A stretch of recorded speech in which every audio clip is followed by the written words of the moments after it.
Bienvenue au Talk. Nous sommes avec Laurent Pietraszewski, qui est le secrétaire d'État chargé des retraites et également de la santé au travail.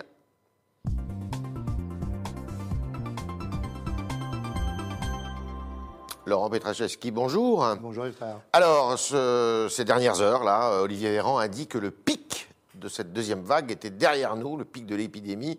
Est-ce que vous soufflez un peu? Vous voyez l'horizon se déboucher? On voit que effectivement les indicateurs s'améliorent, mais on voit aussi que la situation est toujours très préoccupante. Moi, je voudrais juste rappeler ici qu'on est à près de 98% de taux d'occupation de nos lits en réanimation. Ça veut dire que l'effort que nous faisons collectivement doit être maintenu, et notamment l'effort que nous faisons en matière de gestes barrières, de distanciation physique et de télétravail. D'accord. Alors, le président de la République, le Premier ministre avait dit que la réouverture des petits commerces, en tous les cas c'est ce qu'a dit M. Castex il n'y a pas longtemps, c'était pour le 1er décembre. Et il semblerait, je dis bien qu'à Bercy, on travaille à une hypothèse qui soit une réouverture le 27 novembre. Pourquoi le 27 novembre? Parce qu'il y a ce qu'on appelle le Black Friday, c'est-à-dire un jour, comme son nom l'indique, le vendredi, où il y a une frénésie commerciale à ce moment-là, parce qu'il y a des rabais sur les prix. Vous confirmez cette information? Je vais simplement vous dire un élément de bon sens. Le gouvernement prend ses décisions en matière de réouverture, notamment des commerces, au regard de données sanitaires, pas au regard d'opérations commerciales. La santé des Français, c'est quelque chose d'extrêmement sérieux. Donc ce n'est pas le fait qu'il y ait ou pas des opérations commerciales qui détermine le moment où on va réouvrir les commerces. C'est la réalité des chiffres de la pandémie qu'on a évoqués juste avant ensemble. D'accord. Donc ça sera le 27 novembre ou le 1er Eh bien, ce qui a été prévu décembre par le gouvernement continuera à s'appliquer au regard des chiffres de la pandémie. Moi, je crois que l'erreur qui serait faite en se focalisant sur une opération commerciale, c'est d'oublier la réalité. La réalité, c'est quoi? C'est la situation sanitaire, la protection de la santé de nos concitoyens. C'est cela qui mobilise le gouvernement, c'est cela qui mobilise Olivier Véran, Jean Castex et Bruno Le Maire. C'est la santé avant le commerce. C'est la santé, la protection des Français d'abord, mais il faut aussi, on en a parlé, il faut aussi bien sûr être vigilant à notre économie. C'est pour cela que nous aidons massivement l'ensemble des commerces qui sont touchés par ces fermetures administratives. Alors justement, il semblerait, en tous les cas, des anomalies dans ces aides, en tous les cas pour le chômage partiel, parce que certains acteurs de la grande distribution, profitent aussi de ce chômage partiel, alors qu'eux restent ouverts, même s'ils ont certains rayons qui sont fermés. On parle de Carrefour, par exemple, qui a mis 80% de son personnel au chômage partiel. Vous justifiez ça? Mais écoutez, le commerce, c'est un tout petit peu plus compliqué que d'un côté les bons, d'autre côté les méchants. Le commerce, c'est une diversité en France, dans notre pays. Il y a, et je le sais bien, mes parents étaient commerçants artisans, une réalité du commerçant de proximité, celui qui rend service, celui qui est ouvert largement, celui qui propose des services. Et puis il y a aussi, parce que c'est aussi l'histoire de notre pays, des grandes surfaces, des très grandes surfaces qui sont souvent en périphérie d'ailleurs des villes sur lesquelles nous allons faire nos courses, en général une fois par semaine ou une fois par mois, avec un principe qui est en général normal même fois. C'est deux choses très différentes. C'est deux choses très différentes. Ouais. La réalité, c'est que le commerce de proximité est touché comme le commerce de grande surface par le confinement. Dans les deux cas, ils sont touchés. Le chômage partiel, l'activité partielle, est une disposition qui a été mise en place très tôt par le gouvernement dès le premier confinement, sur l'inspiration de ce qui a pu se faire en Allemagne au moment de la crise de 2008, pour protéger les emplois. Et ça fonctionne. C'est une réalité que nous percevons ça coûte combien à l'État aujourd'hui. Ça coûte plusieurs milliards. Nous avons prévu d'avoir jusqu'à 7 milliards là pour ce second confinement, cette période que nous vivons. Ce qu'il faut comprendre, c'est que aussi bien, et ça peut être le cas, dans les grandes surfaces que dans les petits commerces, s'il y a des décisions administratives de fermeture, eh bien, on peut entendre que l'employeur utilise l'activité partielle. La différence qu'il y a entre les grandes surfaces et les petits commerces, c'est que dans les grandes surfaces, il y a possibilité de redéployer les ressources. Il est tout à fait possible pour un salarié de se voir proposer de travailler dans un autre rayon où il y aurait du travail, ce qui n'est pas le cas pour les petits commerces. D'où la vigilance que nous avons avec Elisabeth Borne vis-à-vis des demandes qui ont pu être faites ou qui pourraient être faites en matière d'indemnisation d'activité partielle des grandes surfaces. Est-ce que vous avez constaté des abus? Est-ce que vous avez pratiqué des contrôles dans des entreprises ou dans des commerces pour voir s'il n'y avait pas des fraudes, justement, je dirais, aux recommandations du gouvernement.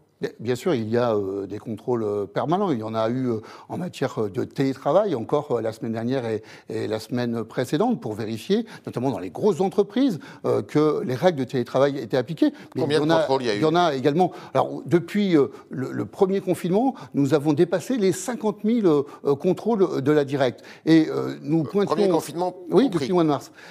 Et nous voyons bien que cette action sur le terrain des agents de la directe, de la direction générale du travail, est importante. Mais vous savez, il y a des contrôles et ça permet à la fois de rassurer, je crois, les salariés, mais il y a aussi du conseil. Le rôle de l'inspection du travail, c'est aussi de conseiller les employeurs. Est-ce que des sanctions ont été décidées après certains contrôles qui ont montré qu'il y avait des abus? Mais pour vous donner une idée, il y a eu plus de 350 mises en demeure qui ont été faites depuis le confinement, depuis le premier confinement, par la Direction générale du travail. C'est pour vous dire que les équipes qui ont été mobilisées pour faire ces contrôles agissent et quand c'est nécessaire, font des mises en demeure. Mais vous savez, la mise en demeure, je peux avoir été moi-même concerné plus de 25 ans dans l'entreprise. Vous savez, quand un inspecteur du travail ou qu'un contrôleur du travail vous met en demeure, c'est que franchement, vous avez été d'abord un peu sourd à ces recommandations orales. Deuxièmement, quand vous avez une mise en demeure, vous passez à l'acte, c'est-à-dire vous traitez ce qu'on vous demande. Et vous savez, les employeurs français sont sérieux, très sérieux dans leur grande majorité. Alors un jour, on l'espère, l'épidémie disparaîtra, peut-être avec le vaccin qui est annoncé pour l'année prochaine. En tous les cas, est-ce que le télétravail, qui s'est quand même pas mal répandu pendant cette crise, va survivre justement à la disparition du coronavirus? Le télétravail, c'est un nouveau mode d'organisation. C'est vrai qu'on sent bien depuis l'arrivée des outils digitaux, du numérique, qu'il y a une aspiration forte d'une part de nos concitoyens à travailler, j'allais dire depuis chez eux, mais peut-être tout simplement pas uniquement là où l'employeur leur propose de travailler habituellement. Parce qu'il y a aussi la diffusion de ces tiers-lieux, vous savez, ces open space où on pourrait travailler à plusieurs, mais sans pour autant être dans l'open space de l'employeur. C'est un lieu qui est mis à disposition par quelqu'un qui...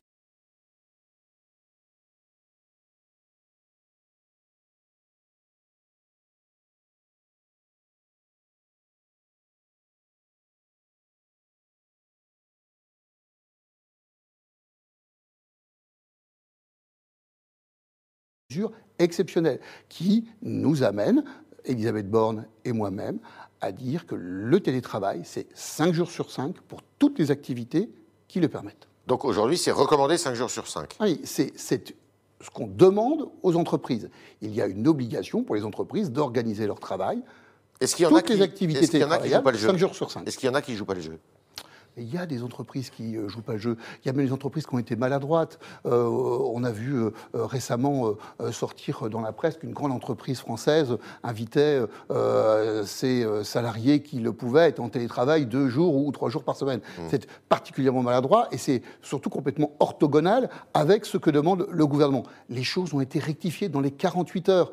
Avec Elisabeth Borne, nous avons le week-end précédent, donc il y a 10 jours, passé beaucoup de coups de fil auprès des directeurs et directrices des ressources humaines, auprès des PDG des très grosses entreprises françaises, pour rappeler l'exigence du gouvernement en matière de télétravail. C'est 5 jours sur 5. Il s'agit d'une situation exceptionnelle, mais ça ne présage pas, Yves Tréhard, par rapport à votre question, de ce que pourra être l'organisation du télétravail demain, et qui sera là dans une situation sanitaire complètement différente et apaisée. Alors, on est au télétravail ou on est au chômage partiel? Est-ce qu'on pourra prendre quand même des vacances quand on y a droit à Noël? Alors, évidemment, la question des congés, c'est une question qui se gère entre l'employeur et le salarié. Oui. Si vous avez des droits à congés, vous pouvez effectivement les poser et les demander à votre employeur. Il n'y a pas d'opposition à être en congé si l'employeur estime que votre activité n'est pas réalisable dans l'entreprise, que vous êtes en télétravail. Eh bien, s'il estime que vous êtes en congé, que vous lui avez demandé, que tout cela est organisé, vous serez en congé. Mais quand vous êtes en congé, vous n'êtes pas en télétravail, et quand vous êtes en congé, vous n'êtes pas non plus en activité partielle.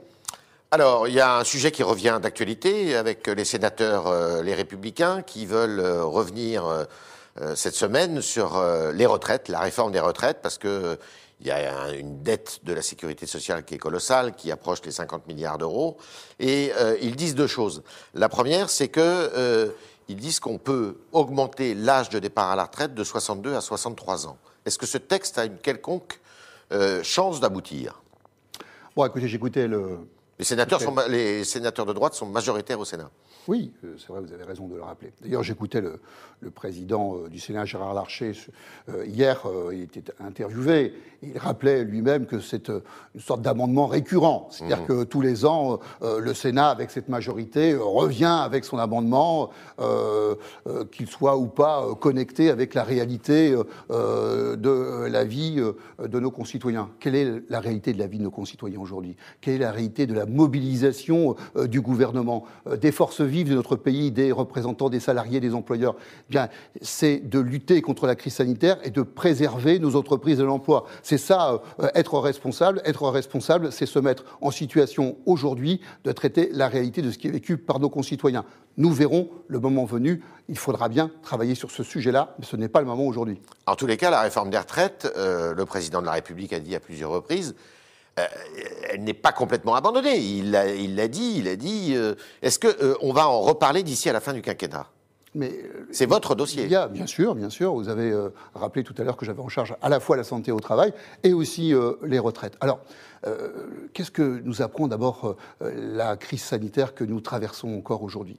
Eh bien, cela a pointé du doigt que justement, tous ces Français qui travaillent en deuxième ligne, toutes celles qui travaillent à la caisse, tous ceux qui travaillent dans les entrepôts logistiques, toutes celles et tous ceux qui traitent nos déchets, tous ceux qui sont en deuxième ligne, eh bien, ce sont les grands perdants. Ce sont les grands perdants du système actuel. Donc oui, moi, j'ai la volonté, j'ai la conviction qu'il faut transformer notre système de retraite pour que tous ces Français qui sont ceux de la deuxième ligne puissent bénéficier demain d'une retraite qui soit plus cohérente avec leur engagement sociétal aujourd'hui, qui est important. Donc il y a une volonté du gouvernement réelle de faire cette transformation du système de retraite. Il y a une volonté du président de la République.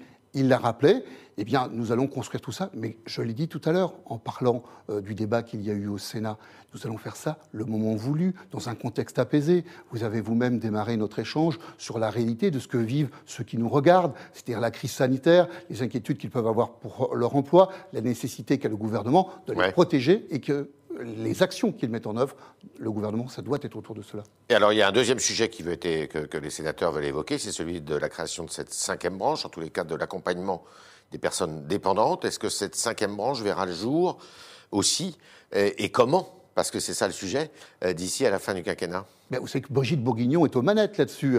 Elle est extrêmement active. C'est l'ancienne présidente de la Commission des affaires sociales de notre Assemblée, donc elle connaît très très bien le sujet. Il y a des engagements forts qui ont été pris, que ce soit pour les retraites ou le grand âge et l'autonomie. Nous savons que cela fait partie des aspirations de nos concitoyens et de la volonté que nous avons depuis 2017 de transformer en profondeur notre modèle social pour répondre à la réalité du XXIe siècle. Comment la financer, cette cinquième branche? Eh bien, il y a un certain nombre d'options qui sont sur la table, qui sont débattues. Vous savez qu'il y a eu un premier rapport, dit rapport Libault, qui ouvrait un certain nombre de pistes. Tout cela, aujourd'hui, est dans les mains d'Olivier Véran et de Brigitte Bourguignon. Il y a des possibilités qui sont aujourd'hui instruites. Simplement, on a aussi des recettes qui existent déjà. Vous avez bien vu que dans la création de la cinquième branche, il y a un fléchage déjà de recettes qui vont alimenter cette cinquième branche. Ces recettes existent déjà. Ça nécessite combien d'argent par an, ça? Bien, il y a une montée en charge progressive. On sait qu'il faut qu'on puisse envisager d'avoir de l'ordre de 5 milliards sur ce sujet-là assez vite en montée en charge, mais ça ne sera pas le cas, le besoin la première année. Il y aura une progressivité dans le besoin en matière d'autonomie et de grand âge. On est avec Laurent Pietraszewski, le secrétaire d'État chargé des retraites et de la santé au travail. Et on va continuer avec vos questions, chers internautes, qui sont posées ce matin par Roman Boucher.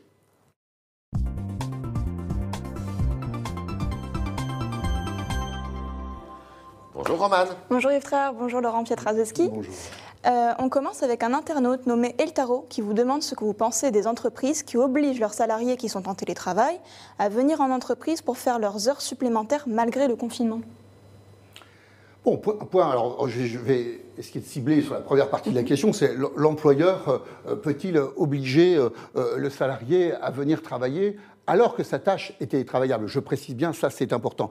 Eh bien, l'employeur, là, est en écart évident avec la demande du gouvernement. Moi, vous savez, je crois beaucoup au contre-pouvoir interne. Donc c'est très simple. En tant que salarié, parce que moi aussi j'ai été salarié très longtemps, d'abord il y a un échange avec son manager, son employeur, en tous les cas, celui ou celle qui vous a donné cette instruction, en lui disant écoute, tout ça c'est télétravaillable, donc moi je le fais de chez moi comme les instructions du gouvernement le demandent. Et puis si cela ne suffit pas, eh bien vous savez, il y a des contre-pouvoirs internes qui fonctionnent très bien. Les représentants du personnel, en général, ils savent mettre de l'huile dans ce genre de dossier-là. Et moi je crois qu'en général, ça suffit à traiter 99% des cas de débat. Le texte de loi que vous négociez avec les partenaires sociaux, ou les accords que vous négociez avec les partenaires sociaux, tout ça, c'est terminé quand sur le télétravail? Alors, les partenaires sociaux ont la main. Vous savez, je suis très attentif à ce que notre démocratie sociale fonctionne. Alors, pour qu'elle fonctionne, il faut aussi laisser un peu de temps aux acteurs de cette démocratie sociale pour produire quelque chose. Il ne vous a pas échappé qu'ils avaient des négociations difficiles sur le télétravail. Je crois que c'était un peu pour cela que vous me posiez la question. Moi, je pense que d'ici la fin de l'année, les partenaires sociaux doivent être en situation de proposer quelque chose en matière de télétravail. Et ça prendra quelle forme après? C'est quoi? Écoutez, je crois, si j'ai bien lu les représentants des salariés, c'est qu'ils souhaitent qu'il y ait un ANI, un accord national interprofessionnel, et si j'ai bien lu les représentants patronaux, ils souhaiteraient plutôt que ça soit une sorte de guide qui soit mis à disposition. Je crois qu'ils ont un peu de temps pour négocier, il faut leur faire confiance. Autre question, Romane.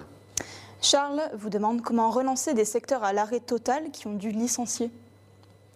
Bon, alors effectivement, on sait qu'il y a des secteurs qui sont très en difficulté. Bon, on va se le dire là, l'hôtellerie, la restauration, voilà, tous ceux qui sont le tourisme, tous ceux qui sont concernés par à la fois les fermetures administratives et les restrictions de circulation. Et le tourisme, c'est le cas doublement. Voilà. Donc, alors pour ce qui est du tourisme, vous le savez que mon collègue qui s'en occupe, Jean-Baptiste Lemoyne, est extrêmement attentif et acteur vis-à-vis de ces professions. Et pour ce qui est des hôtels, cafés et restaurants, nous travaillons aussi avec eux. C'est le rôle d'Alain Griset aux côtés de Bruno Le Maire pour alimenter. Il y a ce fonds de solidarité. Alors, vous savez, moi, j'ai fait... voilà, j'ai eu l'occasion d'acheter un bouquet de fleurs ce week-end en click and collect chez un fleuriste de chez moi, à la Chapelle d'Armentières, qui m'a fait part de ces difficultés. Donc, nous avons parlé du fonds de solidarité, de la couverture à hauteur de 10 000 euros par mois que le gouvernement met sur la table pour aider tous ces petits commerces, et c'est vrai aussi des secteurs en difficulté. Voilà, j'ai un mot pour les fleuristes parce qu'ils sont ouverts en click and collect. C'est sans doute pas le cas pour mes amis restaurateurs ou brasseurs comme au Sporting à Armentières, où moi aussi j'aime bien, quand c'est possible, aller boire un café ou voilà, une petite bière, parce que dans le Nord on boit aussi des bières avec plaisir dans un moment de convivialité. Ce n'est pas le cas aujourd'hui, j'espère que ça le sera demain, mais soyons prudents parce qu'on le sait, dans les bars et dans les restaurants, c'est là que nous enlevons notre masque et c'est là qu'il y a beaucoup de diffusion de virus. Autre question. ADLD sur le Figaro.fr, peut-on envisager une taxe exceptionnelle sur le chiffre d'affaires des géants du e-commerce pour soutenir le commerce de proximité ? J'ai vu qu'il y avait un débat là-dessus. J'entends cela de façon... D'abord, il y a eu des réponses extrêmement pragmatiques.